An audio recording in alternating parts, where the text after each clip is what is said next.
Now, I wanted to have you on the show because you are my Calgary business expert.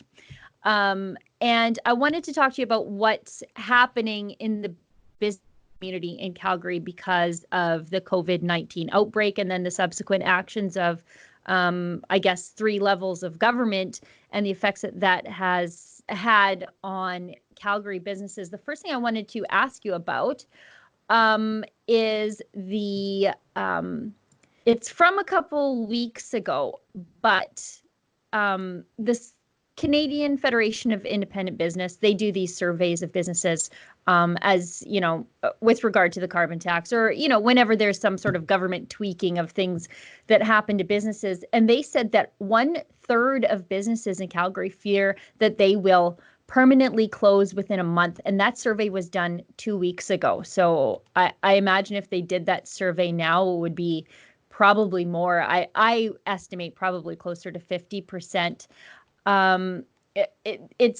They surveyed 10,000 small businesses when they did this. And according to Angus Reid in a separate poll, they found that 44% of Canadians say they or someone in their household have lost work due to the COVID-19 outbreak. Tell me, what does this all mean for Calgary businesses? I'm scared of the snowball effect down the road, what this is going to mean for residential homeowners and ratepayers down the road. But the immediate effects are in the business community. What are you hearing? What's happening? Well, I'm certain it's the same in Edmonton as it is in Calgary in many ways. And I did read a survey from Edmonton that said 1 in 2 businesses expected to permanently close their doors by the end of April.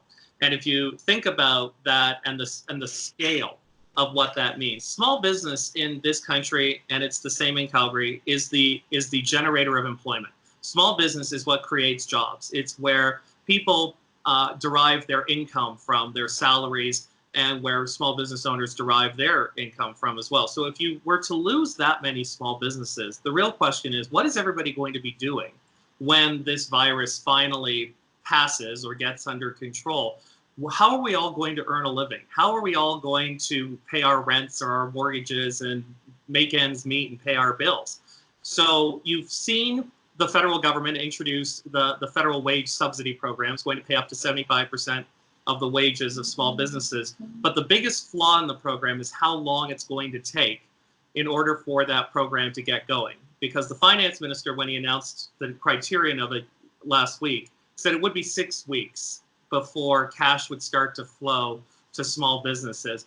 And I know almost no small business that has enough money just sitting in a bank account to be able to pay 2 months of wages on the expectation that then government money is going to come and help them. So I think what you're going to see is a real business crisis here in Calgary. And of course, we've been hard hit already. This has been a tough city for small business. High taxes, decreased demand because of the situation in the energy sector, which got worse right on the eve of the coronavirus when Saudi Arabia decided to cut oil production. So it's going to take some really creative thinking, I think, in order to solve Calgary's business problems. And my big worry is that this city council just isn't up to that creative thinking. If you'd like to get access to my show, as well as other great TV-style shows too, like Ezra's Nightly, Ezra Levant Show, and David Menzies' Friday night show, Rebel Roundup, just go to rebelnews.com/subscribe.